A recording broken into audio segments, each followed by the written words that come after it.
called Matt Ricardo's London Varieties. That's hard to say. I mean, every night has been a really fun night, and I've enjoyed every single performance we've had. And that's not the kind of showbiz bollocks, you know, that someone might say. That's really true.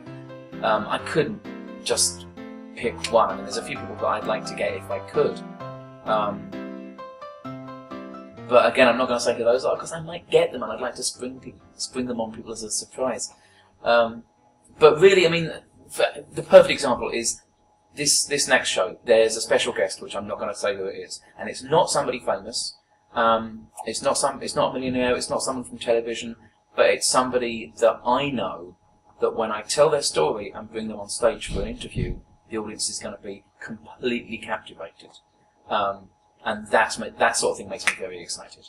I had Peter John, who was he's been involved in comedy since the 50s, and he's worked with everyone from Laurence Olivier to Morecambe and Wise, and I got the chance to work with him early in my career in the 80s, and he taught me a lot about stand-up comedy and how to perform and stagecraft, old school stagecraft he taught me. So it was really nice to be able to get him on stage and let him do his thing, and I was so happy that the audience took to him as well as they did, because he's not part of the new sort of cabaret or comedy world. He's old school, he's music hall, and he usually plays to a fairly old audience, and he wasn't sure if his stuff would work, and it so worked, and it was just so nice to have a young, sort of fairly hipstery audience seeing this guy who's been doing acts like that since the 50s.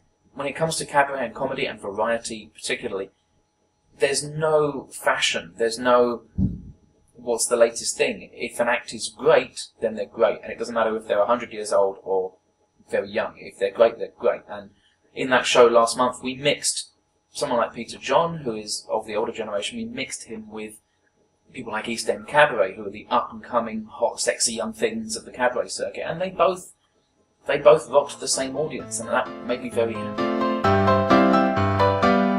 Musical performance, I would say it has a lot of the same kind of theatrical dynamics that the cabaret, the current cabaret scene has, which is why I liked East End Cabaret being on with Peter John, because they both do similar kinds of comedy. They're both kind of quite saucy.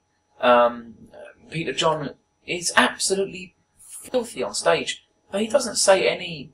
You know, he uses no swear words. He just alludes to things and puts images in your head that you did not want in your head. Like variety, it kind of appeals to a lot of different people. You know, that same act that Peter John did would appeal to, like I said, this sort of hipster crowd, but it also appeals to a crowd of maybe my parents or my grandparents. You know, the same act is good enough for lots of different sorts of people, regardless of their age or I guess social class or ethnic background. It's, you know, and that's true because in the days of music hall, just like in the days of variety, in order to earn a living, those acts had to appeal to as many people as possible. It's the same as my background in street performing. To be good, you can't be niche, because if you're niche, then most of the audience won't give you any money. Here's the story.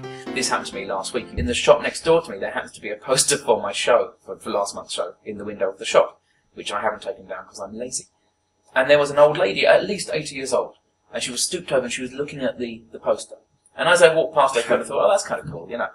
And I put the key in my front door, and as I put the key in, I just heard her just say to herself, she went, "Variety? Bethnal Green working mates? What's that?" So I had to say something, so I just turned and went, "Well, actually, that's actually my show." And she looked at me and she went, "Oh, so," and she said, "What, variety? You know, like it used to be?" And I went, yeah, exactly like it used to be. And she went, "Oh yeah, like what?" And she didn't believe me. She thought it was some newfangled, you know. And she went, "Like what? What you got in the show?" And I said, "All right, well, the next show, we've got a world champion of magic. We've got 2 crazy acrobats from Ireland. We've got one of the funniest, crazy comedians in the country. We've got a special guest. I'm a juggler. I'll be doing some stuff, you know." And as I said this, her face just lit up, and it was so great. Her face just went, because she remembered variety shows that she'd been to, and she'd missed it, you know. And it just made me so happy. So she went, wow, no, she was totally enthused. And then her daughter, her middle-aged daughter arrived, and they asked for a card, and I gave them a card, and they might come. And I really, really hope they come. Because the point of, a show like mine, and the point of circus and variety is that there's something for everyone. There's someone clever and funny and saucy for the parents.